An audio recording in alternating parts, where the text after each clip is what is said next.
तो दोस्तों कैसे आप सभी। आशा करता हूँ आप सब बिल्कुल ठीक होंगे। दोस्तों हाजिर है इस हफ्ते की कुछ ऐसी कहानियां जो कि लोगों के साथ हुई या फिर किसी ने उन्हें बताई। उम्मीद करूंगा आपको ये कहानियां जरूर पसंद आएगी। साथ ही अगर आप मेरे चैनल पर पहली बार आए हैं और पहली बार ही मेरी आवाज सुन रहे हैं तो कहानियां सुनने के बाद आप कहानी को लाइक और हाइप जरूर कीजिएगा। आपका एक हाइप कहानी को ऊपर तक लेके जा सकता है, बशर्ते आपका यूट्यूब अपडेट हो। और एक बात, अगर आप चाहते हैं कि मैं आपकी कहानियों को अपनी आवाज़ दूं तो आप कहानियां सुनने के बाद मुझे इंस्टाग्राम पर मैसेज कर सकते हैं। मेरी आईडी है महेश आर्या यूट्यूबर। कहानियों के बाद मैं आप सबको वहीं पर मिलूंगा। तो दोस्तों ठीक जल्दी से अपने अपने हेडफोन लगाएं और शुरू हो जाए मेरे यानी महेश के साथ। मेरा नाम शमा है। मेरी जिंदगी में बहुत सारे ऐसे वाक्य हैं जो कि बेहद डरावने हैं। मैं अपनी कहानी आप सभी को बताना चाहती हूँ। मैं सर की कहानियां पिछले 3 साल से सुन रही हूँ। आज मन हुआ तो अपनी कहानी भी सुनाना चाहती हूँ। साथियों बात उन दिनों की है जब मैं 4-5 साल की थी। मैं ठीक अपने नाना नानी के पास रहती थी। मेरे नाना नानी दिल्ली और लोनी के बीच में एक जगह है, वहां पर रहते थे। गर्मियों के दिन थे और हम सब बाहर गली में बैठे थे। उन दिनों हफ्ते में 2 बार फिल्म आया करती थी। हम सभी लोग मिलकर रात को गली में मूवी देख रहे थे। मूवी शायद कोई गोविंदा की थी। उसमें जैसे ही इंटरवल हुआ सबके सब इधर उधर अपनी जरूरतों की चीजें लेने के लिए भाग गए, जैसे कि कोई वॉशरूम के लिए, कोई पानी पीने के लिए। और ठीक जिन्होंने टीवी चला रखा था उनका नाम केदार था। वो वॉशरूम करने के लिए पास ही के एक टूटे हुए मकान में चले गया। उन्हें गए थोड़ी ही देर हुई थी। वो ठीक वापस आकर रोने लगा। सबके सब मिलकर उसे चुप कराने लगे, पर थोड़ी ही देर बाद वो बेहोश हो गया। इसके बाद नाना जी ने दम करा और थोड़ी झाड़ फूक के बाद कुछ ही घंटे में जाकर उसे होश आ गया। होश में आने के बाद सबने उससे एक ही सवाल पूछा कि क्या हो गया, तुम ऐसे रोते हुए क्यों आए। साथियों उसने ये बात को भी रोते हुए ही बताया कि जब मैं वॉशरूम कर रहा था तो ठीक सीढ़ियों पर 2 कंकाल खड़े होकर मुझे देख रहे थे। उन्हें देखकर मैं एकदम डर गया, इसीलिए मैं भागकर वापस आ गया। सच कहता हूं तुम्हें झूठ लगेगा, लेकिन मैंने सच में किसी को देखा था। खैर दोस्तों मैं समा, यह मेरी जिंदगी का सबसे पहला डरावना किस्सा था। आपको बता दूं कि मेरी खुद की जिंदगी में भी बहुत से ऐसे डरावने हादसे हुए हैं जो कि आपको मैं धीरे धीरे बताना चाहती हूँ। जैसे कि मैंने आपको ये बताया था कि केदार को कंकाल नजर आए, तो ठीक उस समय इसी विषय पर अगले दिन भी चर्चा हो रही थी। गली के सब बड़े बुजुर्ग सबके सब मिलकर यही बातें कर रहे थे कि क्या सच में केदार को ये सब नजर आए या फिर सिर्फ उसका भ्रम था। उसी वक्त हमारी अगली गली के जिनका नाम राजा था वो आकर सीधा चुपचाप बैठ गए। गांव वाले बातें करते रहे, हर कोई कुछ न कुछ कह रहा था, लेकिन राजा एकदम चुपचाप बैठा हुआ था। थोड़ी ही देर में सबने राजा से कहा कि राजा आज तुम खामोश क्यों हो। इसके थोड़ी ही देर बाद राजा ने कहा कि अगर मैं आपको एक बात बता दूं तो क्या आप विश्वास करोगे। तभी एक बुजुर्ग ने कहा बताओ, विश्वास करेंगे या नहीं, ये तो बात की बात है। इसके बाद राजा ने बताना शुरू किया कि जैसे कि आपको पता ही है कि मैं एक ऑटो चलाता हूं। एक दिन मुझे बहुत देर हो गई थी। सवारी का घर इतनी दूर था कि उनकी मंजिल पर पहुंचाते पहुंचाते मुझे काफी समय लग गया। खैर जैसे ही मैंने उन्हें छोड़ा कि 4 सवारियां एक हॉस्पिटल की मिली। उस हॉस्पिटल का मुझे नाम तो याद नहीं, लेकिन वो हॉस्पिटल किसी खुले और सुनसान इलाके में था। मतलब वहां पेड़ पौधे ज्यादा थे और रोड भी चौड़ी थी। देखने में जगह ठीक ठाक ही लग रही थी। उन्होंने मुझे बताया कि जब मैं सवारी लेकर हॉस्पिटल पहुंचा उन्होंने मुझसे कहा कि आप यहीं पर रुक जाना, हम थोड़ी ही देर में वापस आते हैं, क्योंकि शायद वापसी पर हमें कोई ऑटो मिले या ना मिले। मैं ठीक उनके कहने की वजह से थोड़ी देर वहीं पर रुक गया। मैं कभी बाहर की तरफ देखता तो कभी उतरकर ऑटो के आसपास चक्कर लगाता। अब ठीक जब वो लोग वापस आए तो उन्हें काफी समय हो चुका था, शायद रात के 11 से ऊपर हो गए थे। उस वक्त जब मैं उन्हें लेकर निकला तब वहां पर एक शॉर्टकट था जो कि ठीक रेलवे फाटक के पास से होकर गुजरता था। मैं ठीक जैसे ही वहां से निकला तो बस कुछ ही दूरी पर चला था, तब मैंने अचानक देखा कि मेरी सवारियां अचानक कपकपा रही हैं। उन्हें देखकर ऐसा लग रहा था कि जैसे बहुत बुरी तरह से डर रही हैं। मैंने हल्के से पीछे देखकर उनसे पूछा कि आप इस तरह क्यों घबरा रहे हैं। उन्होंने दबी आवाज में मुझसे कहा कि थोड़ा पीछे देखो, बाहर की तरफ। मैंने साइड मिरर को सही किया और पीछे की तरफ देखा। यकीनन मैं भी चौंक गया। हमारे साथ साथ एक इंसान भाग रहा था जिसका सर नहीं था। सच में मैं भी उसे देखकर बहुत घबरा गया। मेरे हाथ पैर कांपने लगे। मुझे घबराता देख वो सवारियां चिल्लाने लगी, कहने लगी कि ऑटो मत रुकना, हमें यहां से किसी भी तरह निकालो। उनकी बात सुनने के बाद मैंने किसी तरह हिम्मत की और वहां से तेज ऑटो निकालता गया। चलते चलते जब वहां से काफी दूर निकल आए, उसके बाद से हमें वो इंसान दिखना बंद हो गया। तब जाकर कहीं हमने चैन की सांस ली। इसके बाद मैंने उन सवारियों को वहीं रोड पर छोड़ दिया और कहा कि भाई साहब, आप किसी और ऑटो में चले जाओ, मैं यहां से सीधा घर जाना चाहता हूं। किस्मत अच्छी थी कि उनका घर वहीं आसपास में ही था। अब आप ये कुदरत का करिश्मा समझिए या कुछ भी। उन्होंने कहा कि ठीक है, आप जाइए, यहां से हमारा घर पास ही है, आप जा सकते हैं।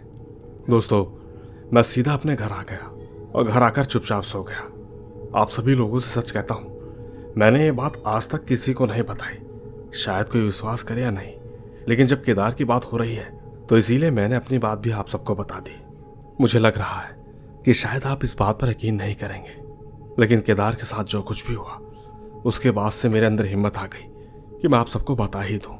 दोस्तों, जैसा कि मैंने आपको बताया था कि मैं अपने नाना नानी के पास रहती थी, तो ठीक सर्दियों की बात है, हमारे नाना के छोटे भाई की शादी थी और ठीक हमें वहां पर जाना था, जो कि मेरठ के पास एक गांव में थी।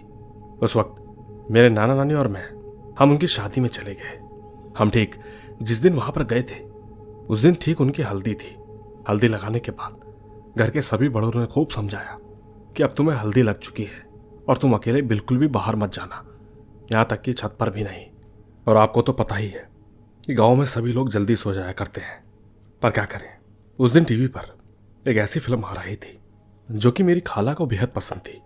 अब जैसा कि घर वालों के मना करने के बाद भी वो उसे देखने के लिए अपने बराबर वालों की छत से पार होकर उनके घर चली गई। उस वक्त वो साथ में मुझे लेकर भी गई थी। अब ठीक जैसे ही फिल्म खत्म हुई तो रात के 12 बज चुके थे। खाला आते ही वॉशरूम में घुस गई और मैं खड़ी उनका बाहर इंतजार करने लगी। उसी वक्त अचानक मेरी निगाह ऊपर आसमान की तरफ गई। मैंने देखा कि वहां एक बहुत लंबा सा सफेद कपड़ों में एक आदमी खड़ा था जिसकी आंखें एकदम लाल सुर्ख थी। आप यकीन मानना, उसकी लंबाई 10 से 15 फीट के करीब थी। उसकी आंखें ऐसी थी जैसे लाल अंगारा, और तो और उसकी आंखों का साइज भी बहुत बड़ा था। साथियों, ये सब देखने के बाद मैंने चीख मारी और मैं बेहोश हो गई।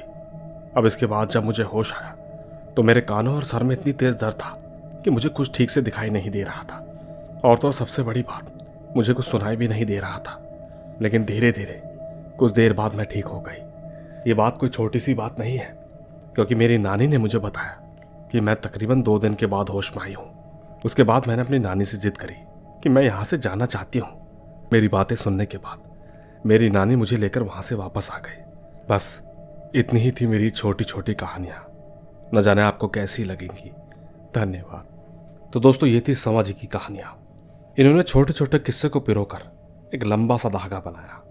न जाने आपको कैसा लगेगा, नीचे कमेंट जरूर कीजिएगा, क्योंकि अब मैं आपको ले चलता हूं हमारी आज की अगली कहानी की ओर। आइए सुनते हैं। हेलो दोस्तों, मैं पहले तो महेश भाई का धन्यवाद करना चाहता हूं मेरी स्टोरी को अपने चैनल पर लाए। अब ठीक मैं सीधा कहानी पर भी आना चाहूंगा। मेरा नाम विक्की है और ठीक मैं अलवर से हूँ। ये बात 2002 की है। उस वक्त मेरे पिताजी शहर से गांव में आए थे। पिताजी ने गांव में एक मकान बनाया, लेकिन जब मेरे भाई ने जन्म लिया तब से ये सिलसिला चला। एक दिन की बात है, मेरे मामा की लड़की की शादी थी। उस वक्त मेरी माँ बिजी थी, पर मेरे पिताजी घर आ गए थे। मैंने देखा कि पिताजी ने मेहंदी लगा रखी थी।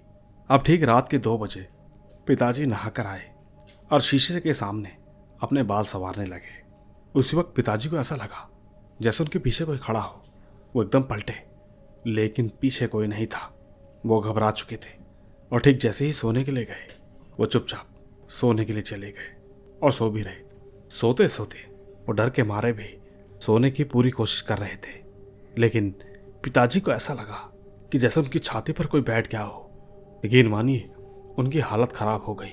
वो जो कुछ भी था उसने पिताजी को बहुत मारा। उसी वक्त जैसे ही मैं माँ के साथ दाखिल हुआ, तब पिताजी ने गुस्से में हट करके बोला। मैंने तुरंत ही मामा को फोन कर दिया और सब कुछ बता दिया। मामा पिताजी को हॉस्पिटल लेकर गए। तब से लेकर 5 दिन के बाद उनको छुट्टी मिली, लेकिन पिताजी ने घर जाने से मना कर दिया। आप खुद सोच सकते हो, जब इंसान किसी जगह से डर जाता है तो वहां पर उसको जाने का खुद मन नहीं होता। ऐसा मेरे पिताजी के साथ हुआ था। पर खैर, हम सीधा मामा के घर पर गए। इन सब के बाद हम एक मौलाना के पास गए। मौलाना ने पिताजी को देखते ही बता दिया कि तुम्हारे घर में कोई बुरी आत्मा है। ये सुनते ही पिताजी हाथ जोड़ने लगे, कहने लगे कि हमें बचा लो, हाथों को सामने देख। मौलाना ने बताया कि जो साया तुम्हारे घर पर है वो तुमसे प्यार करती है। ये सुनने के बाद माँ बेहोश हो गई। एक तरफ माँ बेहोश थी, दूसरी तरफ मौलाना ने कहा कि तू उसको रख ले। पिताजी ने तुरंत मना कर दिया। वो कहने लगे कि मुझे इससे बचा लो, मुझे इसके साथ नहीं रहना। मौलाना ने कहा कि तू उसके घर में मत जाना। दोस्तों, मौलाना के बताने के बाद हम सब माँ के घर पर रुक गए। वहाँ रुकने के बाद पिताजी का मन नहीं लग रहा था।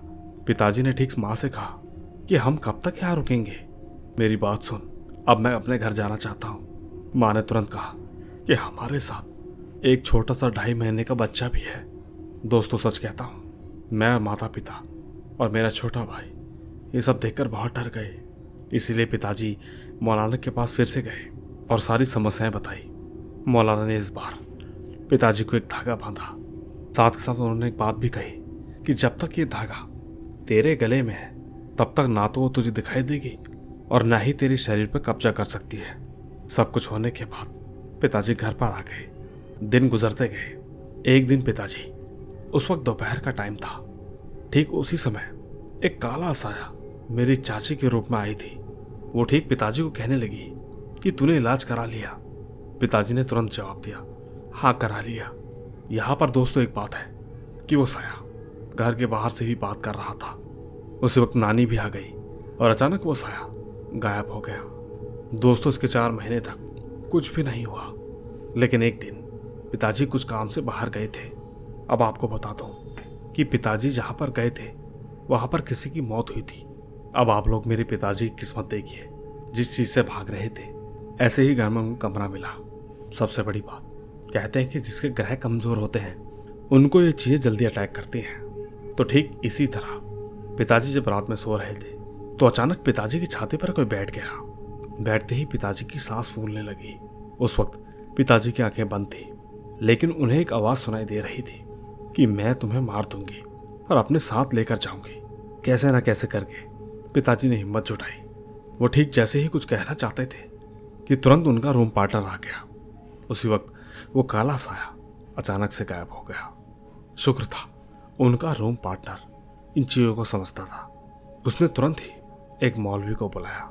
उस मौलवी ने पिताजी को एक तावीज बांधा और कहा कि इसको कभी मत उतारना। दोस्तों, सच कहता हूँ, उस दिन के बाद से आज तक पिताजी को ऐसा कुछ भी नहीं दिखाई दिया। साथ ही आपको यह भी बता दूं कि ये एक सच्ची घटना है। आपको ये कहानी जैसी भी लगेगी नीचे कमेंट्स में अपनी राय जरूर देना। धन्यवाद। आइए दोस्तों, चलते हैं अपनी अगली कहानी की ओर। आइए सुनते हैं। दोस्तों, मेरा नाम समद नूरा है। ये बात तब की है जब मैं अपनी नानी के पास रहती थी। नानी ने एक दिन बताया कि बात तकरीबन 80-90 साल पुरानी होगी। उस समय पर वो 11-12 साल के होंगे। अब ठीक जहां वो रहते थे, एक दिन उनके पास उनकी एक पड़ोसन आई। वो कहने लगी कि भाभी, मुझे रात के 12 बजे एक आवाज सुनाई देती है। आप मुझे बताएं मैं क्या करूं, मैं बहुत परेशान हो गई हूं। नानी की मां ने उनसे कहा कि तुम उससे एक बार पूछो आखिर तुम कौन हो। ये बात सुनने के बाद वो पड़ोसन चली गई। इसके ठीक अगले दिन वो दोबारा घर पर आई और कहने लगी कि भाभी, रात को आवाज आने के बाद मैंने उससे यही पूछा कि तुम कौन हो। कहने लगी कि मैं माया हूं, मैं तुम्हें इतना अमीर कर सकती हूं कि तुम्हारी 7 पुश्तें बैठकर खाएंगी। अब आप ही बताइए मैं ऐसा क्या करूं। नानी की मां ने बताया कि कई बार ऐसी चीजें कुछ भेंट वगैरह भी मांगती हैं। तुम एक बार उससे पूछ कर देखो कि तुम्हें कुछ चाहिए तो तुम बता सकती हो। इसके बाद वो औरत चली गई। लेकिन अगले दिन जब वो दोबारा आई तो कहने लगी कि भाभी, उसे मेरे बेटे और बहू की बलि चाहिए। इतना कहकर वो जोरों से रोने लगी। नानी की मां ने समझाया कि तुम क्या चाहती हो, धन दौलत या अपनी औलाद। उस औरत ने रोते हुए कहा, मुझे कोई धन दौलत नहीं चाहिए, मुझे अपने बेटे और बहू चाहिए। नानी की मां ने कहा, ठीक है, तुम आज ऐसा करना, अपने बेटे और बहू को कहीं और सुला देना और तुम ठीक उस आवाज से कहना कि यहां से चली जाए, मुझे कुछ नहीं चाहिए। वो औरत रोते हुए वहां से चली गई। अब ठीक रात के 12 बजे के करीब बहुत जोरों की आवाज आई।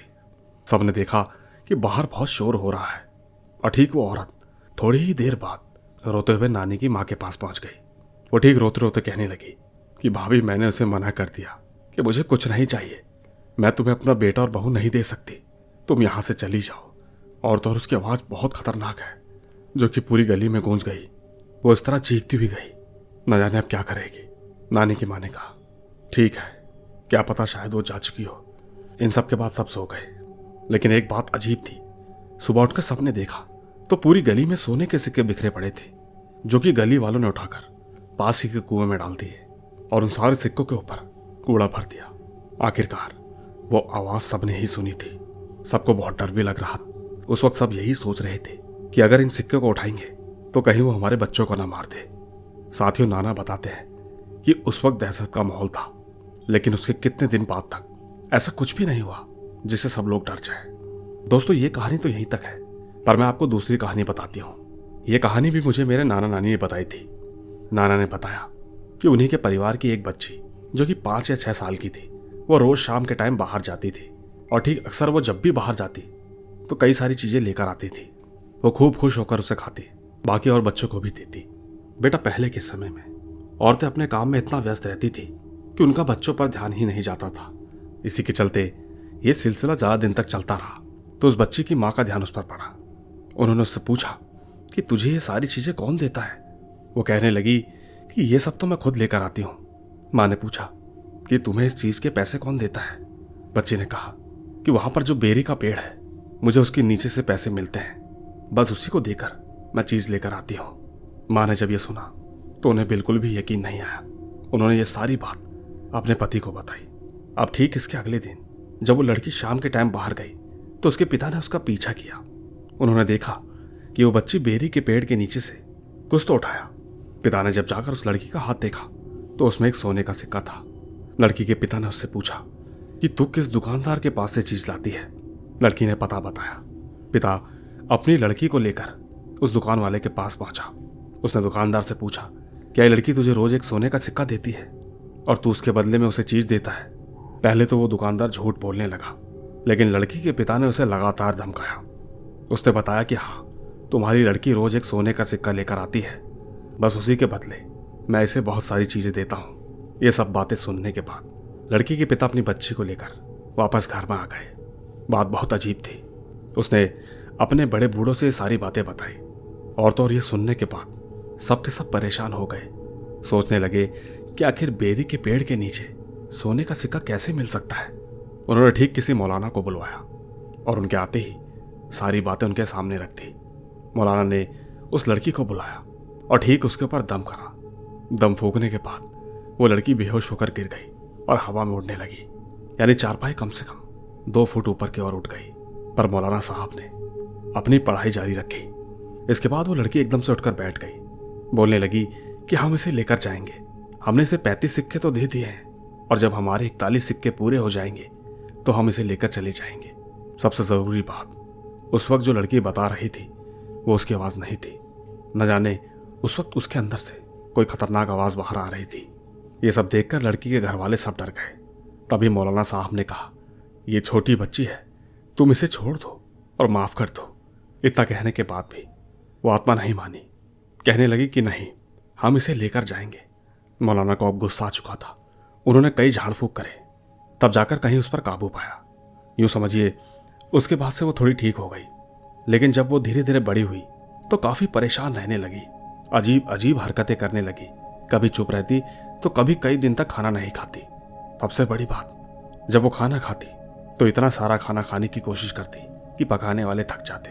एक बार की बात है, उसके भाई ने उससे कहा कि तुम सब ड्रामा कर रही हो, ये सब करने से क्या होगा? वो लड़की एकदम गुस्से में बोली, तुझे ये ड्रामा लगता है? अगर दम है तो तू करके दिखा ये ड्रामा। वो लड़की उठी और दीवार से चिपक गई। उस वक्त वो लड़की दीवार पर उल्टी चिपकी हुई थी। ये सब जब घर वालों ने देखा तो उनकी चीख निकल गई। इसके बाद उस लड़की ने किसी से कुछ नहीं कहा। ऐसे ही एक बार की बात है, बाहर गली में किसी की शादी का खाना बन रहा था। वो लड़की जाकर ठीक डेग के पास खड़ी हो गई। वो चुपचाप डेग में से बोटियां निकालकर खाने लगी। सबके सब देखकर एकदम हैरान हो गए, क्योंकि ना तो उस लड़की का हाथ जल रहा था और ना ही मुंह। इसके बाद भी वो लड़की काफी दिनों तक परेशान रही। फिर कहीं जाकर उसके घर वालों ने उसका खूब इलाज कराया, तब जाकर वो कहीं ठीक हुई। धीरे धीरे उसकी शादी भी हो गई और एक बार वो अपने घर पर अपने बेटे की शादी का कार्ड देने आई। उस दिन नानी ने मुझे इशारे से बताया कि ये वही लड़की है।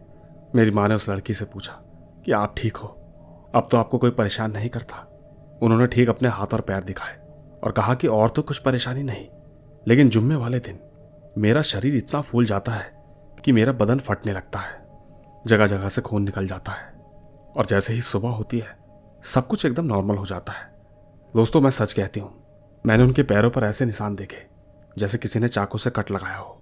बस यही थी मेरी 2 कहानियां। उम्मीद है आपको जरूर पसंद आई होगी। धन्यवाद। तो दोस्तों, कैसी लगी आपको ये कहानी? उम्मीद करूंगा कि आज आपको सारी कहानियों में से ये कहानी कुछ अलग लगी होगी। तो दोस्तों, इसी के साथ मैं आज की आखिरी कहानी सुनाने के बाद अपनी आवाज को भी विराम देना चाहूंगा। आइए सुनते हैं। दोस्तों, मेरा नाम राहुल है। मैं रामपुर का रहने वाला हूं। हमारे गांव में सब कुछ ठीक ठाक चल रहा था कि तभी एक दिन दोपहर के समय गांव के पास हाईवे पे एक ऑटो रिक्शे वाले का एक्सीडेंट हो गया। उसमें एक छोटी 14 साल की बच्ची नीचे गिर गई और तो सबसे दुखद खबर, उसके ऊपर से ट्रक भी गुजर गया। ऑन द स्पॉट उसकी मौत हो गई। दोस्तों, वो हमारे गांव के एक डॉक्टर की बेटी थी और अभी इस हादसे को लगभग 1 हफ्ता हुआ है। अब ठीक एक दिन रात के समय गांव के एक अंकल उसी रास्ते से अपने खेतों में पानी चालू करने जा रहे थे। अंधेरे में उन्हें हाईवे पर एक लड़की दिखाई दी जो कि लिफ्ट मांग रही थी। अंकल ने बच्ची समझकर उसको लिफ्ट दे दी। बैठते ही अंकल ने पूछा कि बेटी, तुम इतनी रात को यहाँ क्या कर रही हो? वो बच्ची एकदम से रो पड़ी, कहने लगी कि मुझे मेरे पापा के पास ले चलो, नहीं तो मैं आपकी बाइक आगे नहीं जाने दूंगी। इतना कहकर वो बच्ची अचानक गायब हो गई। अंकल जैसे तैसे घर पहुंचे और चुपचाप सो गए। सच कहता हूं, उस दिन के बाद से अंकल ने रातों को खेत में जाना बंद कर दिया है। इस कहानी की सबसे बड़ी बात तो दोस्तों ये है कि इसके दूसरे दिन ही उस बच्ची का एक्सीडेंट हुआ था। वहां पे एक बस उल्टी हो गई थी और 4 लोग मर गए, बाकी सब जख्मी हो गए। सबको तुरंत एम्बुलेंस में ले जाया गया और तो और उसी दिन शाम के समय 2 बाइकर्स का वहां एक्सीडेंट हो गया, वो भी ऑन द स्पॉट मर गए। यूँ समझिए कि वहां बहुत सारे एक्सीडेंट होने लगे हैं और बहुत लोगों को वो बच्ची वहां दिखाई देती है और अब तक उससे जितने ने भी बात की सब एक ही बात कहते हैं, मुझे मेरे पापा के पास ले चलो। इन सब चीज़ें होने के बाद गांव के लोग उसके पिताजी जो कि डॉक्टर हैं उनके पास गए। सबने मिलकर बताया कि आपकी बच्ची गांव के पास वाले हाईवे पे दिखाई देती है, आप प्लीज़ अपनी बच्ची की शांति कराओ। ये बात सुनने के बाद बच्ची के पिता वहां पर रात को एक पंडित को लेकर गए और शांति हवन चालू कर दिया। उसी वक्त हवन चल ही रहा था कि वहां एक अघोरी की आत्मा आ गई। कहने लगी कि इस बच्ची की आत्मा को मैंने बुलाया है और इसे मैं नहीं जाने दूंगा। और तो और वो अघोरी उस डॉक्टर को भी अपने साथ ले गया। ये सब देखने के बाद पंडित भी घबरा गया। यूँ समझिए कि पंडित वहां से भाग गया और जैसे तैसे अपने घर पहुंचा। दोस्तों, इस वाक्य के बाद से गांव का कोई भी आदमी उस हाईवे पे जाने से डरता है। मैं चाहूंगा कि सर जल्दी से इस कहानी को अपनी आवाज़ देकर यूट्यूब चैनल पर डालें। धन्यवाद। तो दोस्तों, ये थी हमारी आज की कहानियाँ और ठीक इस हफ्ते जिन जिन लोगों ने मुझे कहानियाँ भेजी मैं उनका तहे दिल से शुक्रिया अदा करता हूँ। उम्मीद करूँगा कि जिसने मुझे कहानियाँ भेजी उनकी कहानियाँ मैंने इस ऑडियो में कवर करी होगी। बाकी दोस्तों, जल्द ही मिलता हूँ आपसे इसी तरह की रोमांच भरी रहस्यमय कहानियों के साथ। बस तब तक आप अपना और अपने परिवार का ख्याल रखें। चलता हूँ, बाय बाय।